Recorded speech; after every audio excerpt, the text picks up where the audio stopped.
Hey, before we get to the video, I just wanted to remind everybody I've got a Masters of the Universe fan comic. I've got 6 graphic novels that I've created of a fan comic of He-Man and Masters of the Universe. It's a much more adult kind of Conan the Barbarian take on it. There's violence, there's adult situations, but I think I've put together a pretty fun and interesting story. These are volumes 1, 2, and 3, and I have volumes 4, 5, and 6 as well. If you're interested, hit me up. Also, I have a sketchbook, just black and white figure drawings, female figures. You know it's the good stuff. If you're interested in something like this, I've got copies of this as well. Hit me up, and for Christmas, holidays, or just if you like art, or you just want to put money in my pocket because you like me, that would be awesome. Anyway, that's all I've got. On to the video. Hey, thanks for joining me. Let's look at X-Men number 25. This is part 4 of the Fatal Attractions crossover.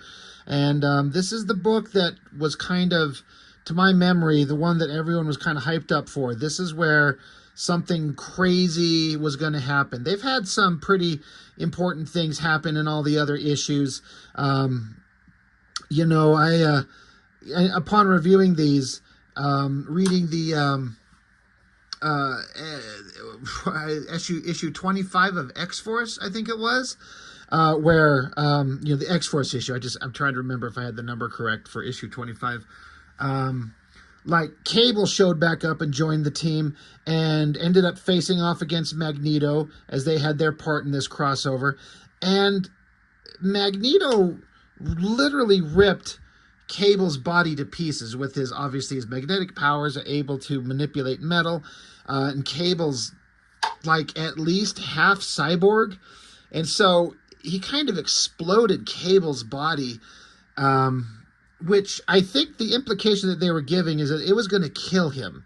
Like Cable was going to die, except for, if not for the sheer force of will of the man that is Cable. And then, the team got him off of the space station where they were fighting Magneto, and they saved his life. The point being that Magneto ripped Cable's body apart and it almost killed him. Like, it was pretty impressive, but it seems like that moment was completely skipped by. And I guess it makes sense when you think about what happens in this issue. Now, anyone who's read these books, you know what we're talking about. We know what the big moment is. But just trying to think of, at the time, reading the books, the weight of everything was all carried on what happened to Wolverine, and no one gave a shit what happened to Cable. And I guess I get it. Because I'm just thinking about it in terms of story. It's kind of the same thing. Like, the same thing happened to both characters. Sorry, I keep trying to adjust this goddamn camera to get it right. The same thing happened to them, really.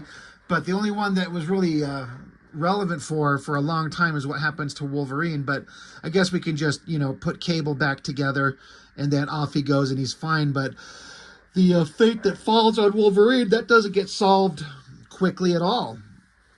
And this issue sets up several interesting things that I think were pretty awesome to read at the time, but I am not necessarily a huge fan of the future that comes from the events that happen in this book. This thing sets up major story points that last for years, and I'm not a huge fan of all of them. Anyway, let's get into it. Gotta check out the holographic card thing on the cover. That one's Gambit. Those 3D things, pretty awesome. Holy Lord, does this book... I can't remember if this is written by Fabian Nicieza or if it's Scott Lobdell. Where are the credits? We'll get it. We'll find it. Eventually, this poor book of mine has had some water damage, and it was stuck to the backing board, and so having to separate it from the backboard due to the water damage just peeled it apart. I don't care. But good Lord, are there more speeches in this comic than should ever be allowed in any comic book? Again, I understand everyone's trying to replicate the Chris Claremont kind of vibe, which, Claremont would do the same kind of things that the writers try to do in these books. It's all worded as if it's trying to ape what he did, but it never, ever comes across the same, which I guess it should be obvious because we're getting stories written by people who are not Chris Claremont. And, you know, the old Claremont stuff, if you go back and read it, it's kind of hard. It's a hard read sometimes. Like, it's somehow a lot of those issues worked in a way that might seem kind of like, I don't know. I'm having a lot of thoughts about it, trying to figure out how to explain it. The success of the X-Men and the characterization that Claremont put into all these books, you can't deny it. It's there. But it also reads sometimes as kind of odd and a little bit overdone. He gets a little bit more complicated and weird in the later years, I think Claremont did. There was like that magical time where everything was just clicking. Anyway, the point that I'm getting at is that these guys are trying to ape that kind of vibe, and no one is that good. And it's not the same. And so the speeches and the endless words, I get that they're trying to say certain things. They're trying to interject characterization and make you care about these people. And we're trying to make sure that we understand the motivations of why they are all doing the things that they do. And that's important. I guess it's a fine balance. It's a delicate balancing act to have enough words on a page to explain everything we need to know, but not overdoing it. And sometimes I feel like this book was really driving me nuts with how overdone it is. The story, as we all know, the Fatal Attraction stuff, Magneto, he's back. He's got a space station that he stole from Cable, and he's hovering above Earth, collecting up mutants who he deems worthy to separate them from humanity. And that would be all fine, except that Magneto, he's like this crazy, powerful wild card that no one feels safe with him just hovering above them with the ability to cause crazy, irreparable damage from somebody who's so temperamental. You know, it doesn't make anyone feel safe. So the point that comes up here is that Earth is scared, you know, Earth being the nations of Earth, all the governments, they are not comfortable with Magneto floating up there in space. So they have this this fail-safe system, a bunch of satellites circling the planet that have been there for years. It's a plan that they had in place for a long time. They activate it, so all these satellites connect all their beams to encase the planet in kind of an energy shield to protect the planet from Magneto. And Magneto's pissed. I got to give it to Andy Kubert. His artwork, I've talked about. Sometimes I'm really, really into it, and sometimes it really, really drives me nuts. This is pretty awesome. I mean, it's got his distinctive kind of style, but, you know, you take a big headshot of Magneto and that admittedly kind of weird-looking yet completely awesome helmet. Like, it works really well. Story-wise, Magneto's like, I told them not to fuck with me. Like, I just want to live up here in peace, but they're provoking me. I'm pissed. I'm not having it. So he's up there with all his acolytes and people up there watching, and he's like, I wanted us to live up here in peace and let the humans slaughter themselves below. But he kept hoping that maybe that there would be some kind of governmental institutions that would come along and recognize mutants' rights to live in peace. But that is a foolish, foolish hope on Magneto's part. And he kept hoping that he would not have to become something that he despised, a despot, a tyrant, a Hitler. Like Magneto saying, I don't want to become that, but they're kind of forcing my hand. So Magneto's like, all right, it's time to, it's time for stronger measures, according to Magneto. So he floats out into space. Now, it's a comic book. They're superpowers. In a way, you kind of just have to step aside and just allow it to happen. But I'm sitting here, I'm like, how can Magneto survive out in the vacuum of space? I presume they imply he put some kind of magnetic shield around his body. Okay, does a magnetic shield, sure, it's an energy barrier. Does it protect him from extreme heat? Does it protect him from extreme colds? Does it protect him from extreme radiation? Where's his oxygen? look, I mean, there's basic things going on here they just kind of ignore. And I guess if I'm sitting here going, yeah, I'm fine with the man born with the abilities to create magnetic waves from his hands and control metal, that's fine. But how does he live out in space? You know, you could make the argument of like, well, what are you bitching about? But if you kind of set the rules and, you know, there's a fantastical element. Yes, he's born with powers. He can control magnetism. That gives him an extraordinary ability, but it also sets some rules on it. Like, you know, there's some boundaries to that power. How does he survive in space? Who fucking cares, right? But he's up there in all this text. See, again, the problem with these books is that there's so many speeches, and then when there's places where when they're not giving a speech, the writer feels the need to fill it with text boxes. Like, oh my God, it's so much. But Magneto figures out, he goes out there and discovers that what Earth has done is created an energy shield where Magneto's powers will not function within the atmosphere of the Earth. And this pisses him off. He's fine. He can exist fine outside of the shield. But if he returns to the planet, his powers will not work. So he's vulnerable. He's powerless. And that pisses him off. In addition to, he's pissed off that he's no longer able to go down to Earth and recruit mutants who he deems worthy. So he's cut off from his people, and he's not having it. So this is another example of these comics. I've talked about it here and then, where the resulting actions and the fallout of the battles of some of these superhumans. Like I was talking about in Kingdom Come, which I reviewed just recently, how I was talking about how a point that is always kind of skipped over is that the superhumans, the mutants, the superpowered beings in all the universes, Marvel, DC, wherever, the escalation of these battles and the crazy over-the-top situations that happens with these characters would change the fundamental nature of the planet eventually, to the point where the planet is not like the regular world like we kind of see outside our window anymore. But because these are corporate characters that have to go on decade after decade, they have the most insane, crazy situations happen, and eventually it's all just kind of forgotten and ignored, and we just kind of pretend like it didn't happen. And I get that that's kind of the nature of the beast. That's what has to happen. But it also is kind of aggravating when nothing carries any kind of consequence. You can have some unbelievable situation happen, and eventually in a few issues, it's just ignored.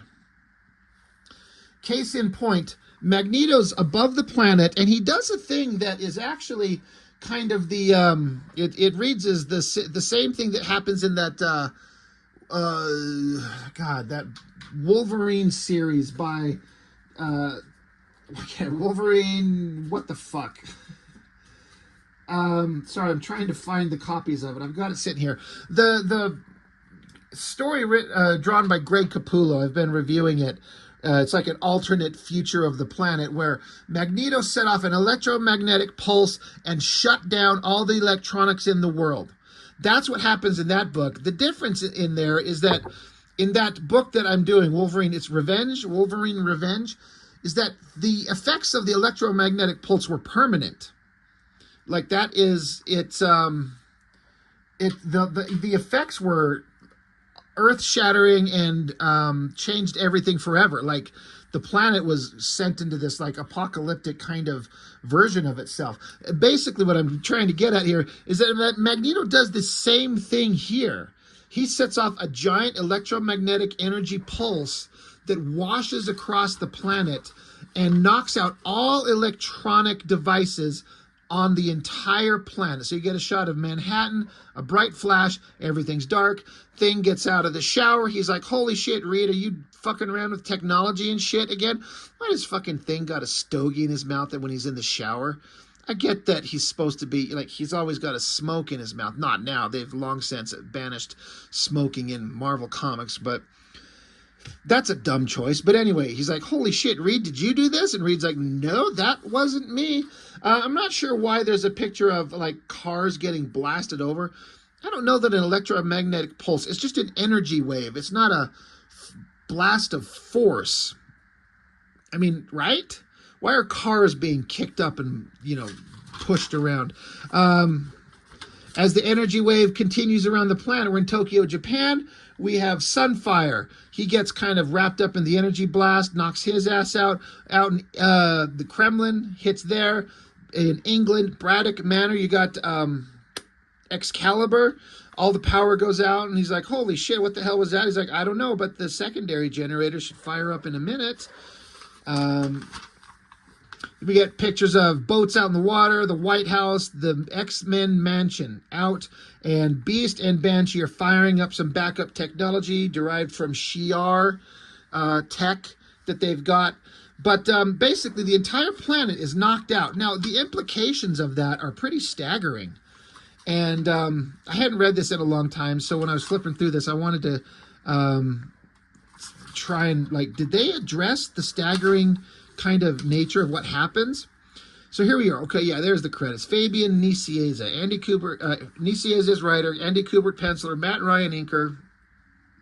So Professor X has gathered his main crew of X-Men together. And he's like, I've called you all here because there is something I must tell you. We have a problem. Scott, will you tell them? I thought that was actually kind of funny. He's like, I have something to tell you. And then he's like, all right, Scott, you tell him.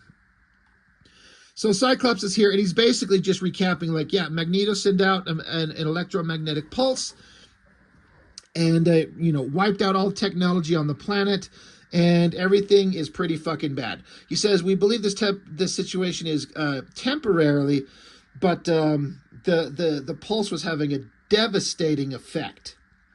So Rogue is like, well, oh shit. How bad is it? And this is where I like that they at least acknowledged it. They talk about, Cyclops is saying, we can't really know for certain.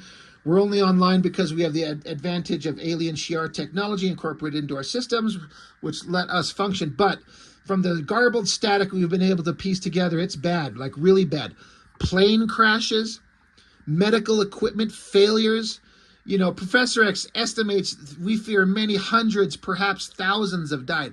I'm like, yeah, thousands upon thousands have died. How many airplanes are in the sky the world over at any one moment? Medical equipment failures. So this is a world devastating event. And it's kind of just hand waved away. And again, I get it. In the world of comics, you everything has to hit reset eventually. And I get it, but it's also kind of I don't have a solution. I don't know what I'm suggesting they should do. Have this horrible event that they have the balls to go there and actually do this crazy thing.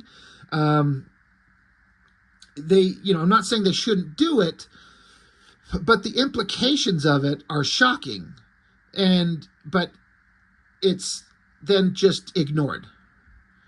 So I guess the weight of the stories become less significant. And I've said that's why I personally feel like these kind of corporate comics, Marvel and DC stuff, where you can never have real lasting change in worldwide events because everything eventually hits reset. I feel like these kind of comics have a limited reading experience shelf life for a person, because at a certain point, you're just going to see everything you watched your characters go through.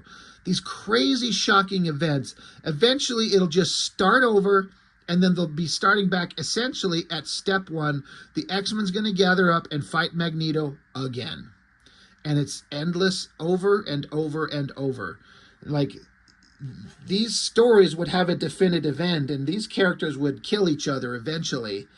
But because we can't do that, we can't have anybody die, and we want to keep the characters going into the future, we're just going to go in circles. So I honestly believe you can only enjoy these books for a certain amount of time before that cyclical kind of nature of the books kind of gets old and you just move on to something else. And that's what happened with me. I have a certain kind of era of X-Men that I've read, and then it started repeating itself, and that's one of the reasons I gave it up. I'm like, we've been through this.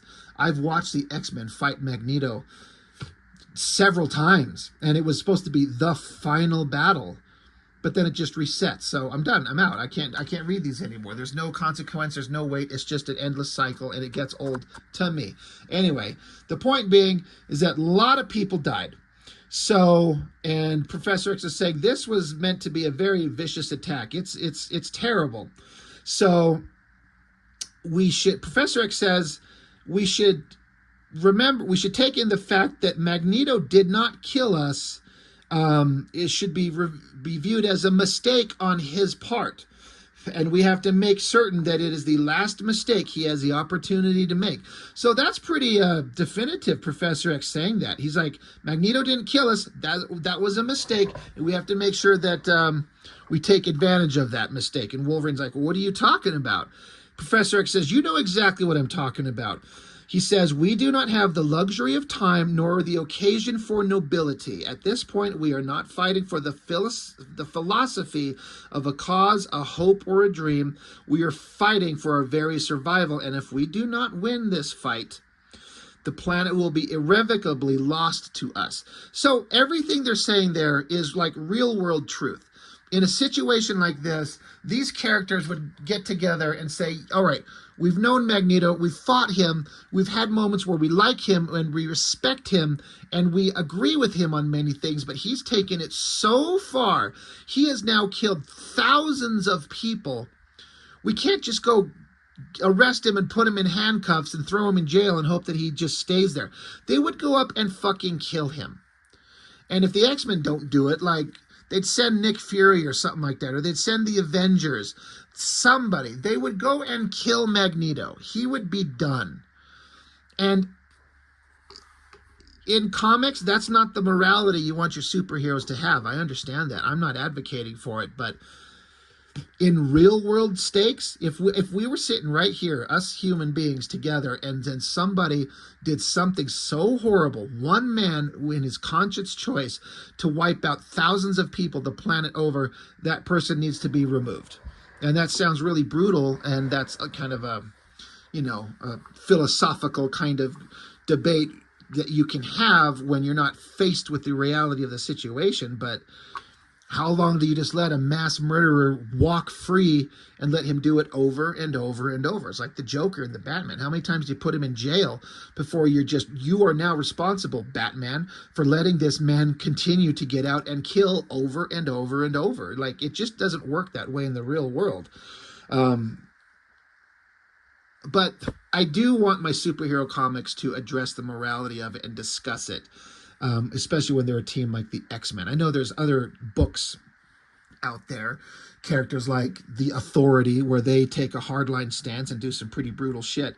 And so, there are comics that address all these issues. Anyway, I didn't mean to get off on this whole tangent. The X-Men, or specifically Professor X, is like, we're gonna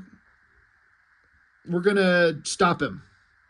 It's Magneto's mistake that he did not kill us. So he didn't say we're going to go kill him. That's kind of the implication. So later, Scott, Jean, Beast are sitting around. They basically have a long conversation about, I don't know if I like this idea. This flies in the face of everything we've been taught, everything we believe.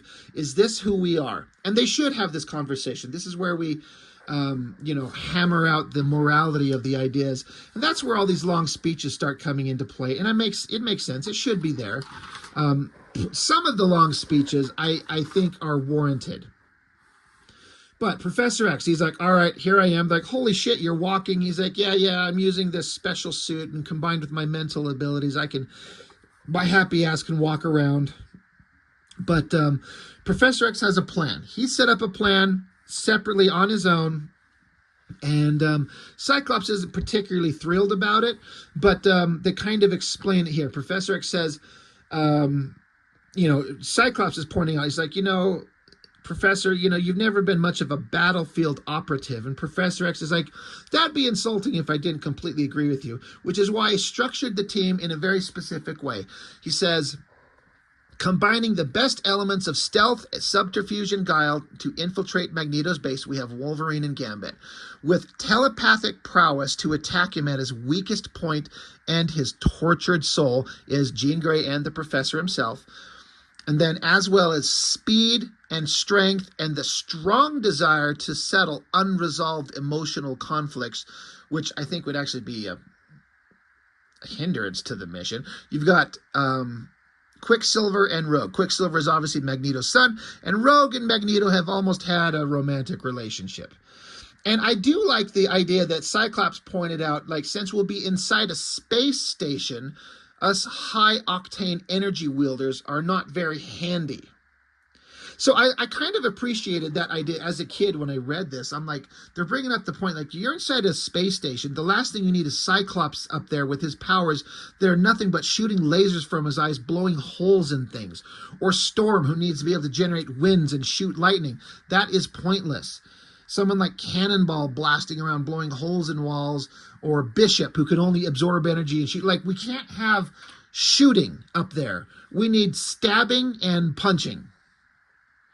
And they also point out that, Cyclops points out, why not include more of the original team, some of the original 5? The only original member that's going is Jean Grey. Because we're like, we have fought Magneto more than anybody. Why are there not more of us? Obviously Cyclops can't go, but he's basically like, why are you not taking Beast or Angel or Iceman? And Professor X, he kind of doesn't answer, but Beast kind of fills it in. He says, you don't expect to come back, do you? And Cyclops kind of picks up on that and says, you need us down here to carry on. Basically, like, we might all die. And if we die, I need you, my original X-Men, to carry on the flame and the mantle of the X-Men in the truest fashion. And Professor X says, if I could not take Jean, I would not, but I need her telepathic abilities to supplement my own to take down Magneto. So that's why I need Jean to come with me. Meanwhile, Gambit and Rogue are getting together. They're having a little conversation about, they've got their kind of sort of pending relationship, and Rogue is talking about, she's had a romantic kind of relationship with Magneto, and how is she going to deal with that? Is she going to be okay with it? And then there's just more, again, just pages upon pages, the X-Men talking about what we're going to do and how we're going to do it. And it's sad, and we're questioning our morals. Are we X-Men? Are we heroes? But we have to go and do this thing. This is important. We can't wait. So they jump on their little teleportation device. Their Shi'ar technology is going to allow them to teleport up to the space station secretly. So they do that. They teleport up there. Boom, they're up there. And a point that I thought was interesting is, if you remember in the last issue, the Uncanny X-Men, it's where Colossus betrayed the X-Men, betrayed the team, and he went with Magneto. So Colossus is up here already. He's so devastated from the death of his brother, his sister, and his parents that he feels like the best place for him to be would be with Magneto. And Colossus just happens to be on security duty, and the security systems detects the X-Men teleporting in there, and Colossus shuts off the security system and erases it so no one knows they're there. And he's just kind of secret, like, he hasn't betrayed the X-Men completely. He's up here because he wants to be, but he sees the X-Men coming, and he kind of allows them to roam free. In my last video, when this spread showed up, somebody kind of called me out for not stopping and checking it out. Joe Mad, fucking Pizza Hut, X-Men, Marvel Comics crossover. That's a pretty interesting piece of art. It looks pretty good. So I hope that makes whoever that is happy. Anyway, the X-Men are up there, and so they're sneaking around, but they're talking and yapping, and I like how Gambit, he actually chimes in. He's like, holy shit, when we get done and we survive this, I'm going to teach you all to be better thieves by teaching you to shut the fuck up. They run into Rusty and Skids, and they flex on him, and like, hey, by the way, I know you used to be part of us, you used to be part of the New Mutants, but, maybe Magneto's controlling your mind, and they're like, no, we're not under mind control. We just feel like this is where we want to be. All right, fine, good. You're here by choice. They still knock their asses out. All right, Quicksilver, take this device and go. I can't remember what the hell the point of this little device is, but they need Quicksilver and his super speed to zip around and, attach it into the computer systems and zip by so fast that no one can see him. They're like, all right, well, we did that part. They're in there, they're sneaking around, and they have an interesting kind of, I like the little bit of this conversation where, they plugged in the device, and everything that they're wanting to do is going really well so far. And Jean Grey says, this is almost too easy. And Wolverine says, well, what, do you suspect an ambush? Like, this is so easy? Like, maybe they're going to ambush us? And she's like, no, I think it's the opposite. I think we've ambushed them and they don't even know it. So they're like, I think we're actually just being really lucky. They have no idea we're here. Oh, yeah. So what they did, the computer program they put into the system, Professor X activates it, and it basically locks on the teleportation systems of the space station and teleports everyone who's there except Magneto and Colossus, because you'll see later. But they teleport them all into an escape pod and eject them out into space. So now they're trapped in a space pod, out of the space station, out of the fight. So, all right, that was a pretty tactical, awesome move. Magneto, he knows this is going on, so he's pissed. He shows up, giant explosion, pretty awesome shot of Magneto. They're like, he gives a speech. Again, we're getting into tons of speeches. I will blah, blah, blah, blah, blah. I'm just trying to do my own thing. I'm trying to save my own people. I will not let you X-Men stop me again. So now the fight is on. So Wolverine, being the dumbass that he is, he goes charging at Magneto, and Magneto just with a simple gesture, he's like, we danced this dance again and again, and you never learn the steps, because obviously the metal in Wolverine's bones shoots him off to the side. Rogue comes up, she's trying to appeal to Magneto, like, you said you'd never go this far, I thought you were a better man than this. Magneto's like, I cannot have the luxury of being a good person anymore. He wraps her up in some metal tendrils to send her away. While all of this is going on, Professor X and Jean Grey, like, they take hands and get in this like weird cheerleader pose where they're holding hands, and we have to break into his mind. We have to fight through all his kind of defenses and get into the recesses of his mind. Gambit, he's all right. They talk about high octane energy wielders, but that is still Gambit in a way too. But he gets his cards and throws them, and I always kind of like this. Hits him right in the face. Hits Magneto right in the face. It kind of stops him and like distorts him and makes him kind of stop for just a minute. Big long speeches. He sends a bunch of debris at Gambit, and it knocks him down, knocks him out. Rogue comes along. She's free. She punches Magneto, and Quicksilver shows up with his super speed, knocks his helmet off, which is important because that thing's supposed to be able to block his mind from being taken over from telepathy. But so Magneto's being attacked by someone who almost loved him and by his own son.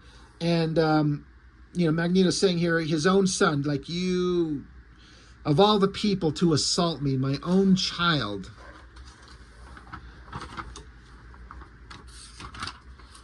So, again, long speeches, going back into imagery of Magneto's, I think, wife and kids who get killed, showing why Magneto became the person that he is. Father and son are having conversations back and forth, speeches everywhere. Magneto has decided that his own son must die. And so Wolverine, getting his ass up in the background, Wolverine shouldn't be taking on Magneto if Magneto sees him, which is kind of the implication of what happens here. So Wolverine dives at Magneto, and it's kind of unfortunate because these comics have to be so bloodless and so, kid-friendly. I get it. I get what they're made for. But this panel of where Wolverine attacks Magneto should be way bigger and carry way more weight than that. It's almost hard to tell what happens. Wolverine's arms are crisscrossed, and so he's slashed at Magneto, and then the impact of his weapons, of Wolverine's claws on him, looks like he just ripped his clothes off. But it's implied that Wolverine, I don't know, not like a mortal wound, but he's supposed to be bleeding out. The idea is that Wolverine attacked Magneto with such ferocity that this should be like Wolverine, almost like he tried to kill him, but it didn't work. Now, if you guys out there have watched the Xmen 97 animated show, they replayed this scene in that last season, the the episode second to the last, and that was one of those crazy things where I was like, I had no idea that that was coming. And when we got to that moment, I remember thinking, oh my God, they're going to do the thing. They're going to do the thing. I couldn't believe it. And I have to say, for that animated cartoon, the way they portrayed Wolverine attacking Magneto was way more brutal than this. Like, Wolverine actually sneaks up behind Magneto, and you see his claws come out of Magneto's chest.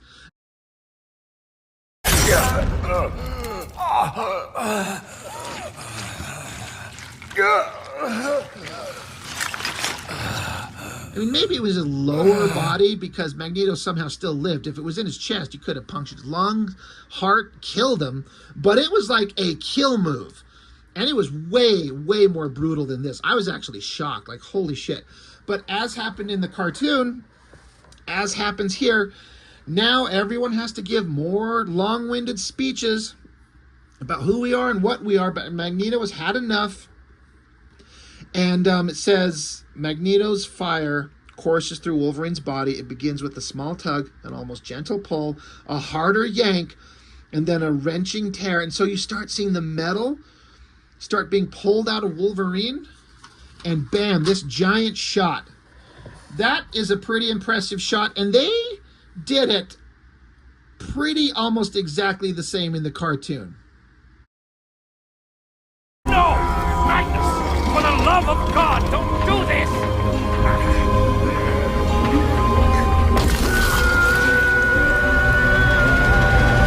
And that is like Wolverine's bonded adamantium metal skeleton and claws are a defining character trait to who he is. And to have them have the balls to pull it out of him like that is a shocking character-changing moment. Now, I know I just got done saying how corporate comics, they have it where these characters don't have lasting changes. It's still kind of true. It's definitely true. But they will have moments where they do something drastic to a character, but it lasts for several years. But eventually the reset button gets hit. But this is a lasting change. The metal in Wolverine ripped out. And it should kill him, but because of his healing factor and, again, his sheer force of will to live, he survives this. This was shocking. And I was like, holy crap.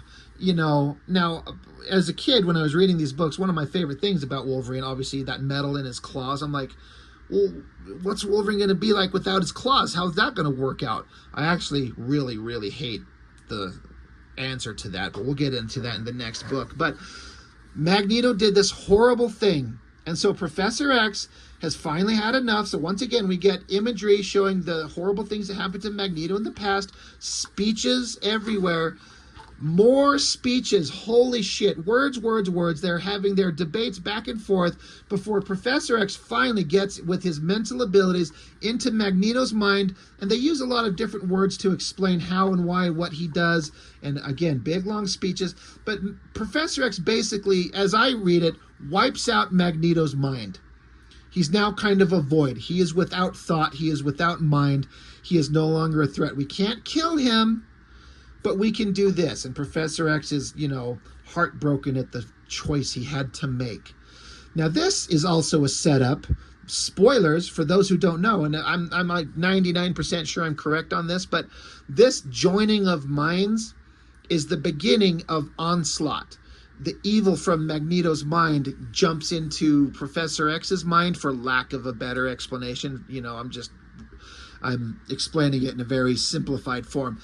But it eventually, you know, puts this evil presence inside Professor X, and he becomes Onslaught, and that becomes a major earth-shattering kind of crossover character thing that I am not a huge fan of. Like, the execution of it was kind of fine, but it was also kind of just not my favorite. It was kind of okay. So, yeah, Wolverine, metal ripped out, Magneto, mind is a void, the beginning of Onslaught, though we don't know that. But yeah, there's Wolverine down, just the metal sticking out of his body everywhere. They're like, holy shit, his body's trying to fall apart. We got to get out of here. Colossus shows up. He was the one that did not get teleported out. He's like, I'll take care of Magneto. You all can go. By the way, I'm the one who made sure the security systems didn't pick you guys up. So I have my hand in this. He's like, I was not able to care for my dying sister. Maybe I can make amends by caring for Magneto's body. So you guys can go. So they're like, okay, sure. This is all miserable. So the X-Men take off. They say that Bishop is on his way, coming up in a modified Blackbird.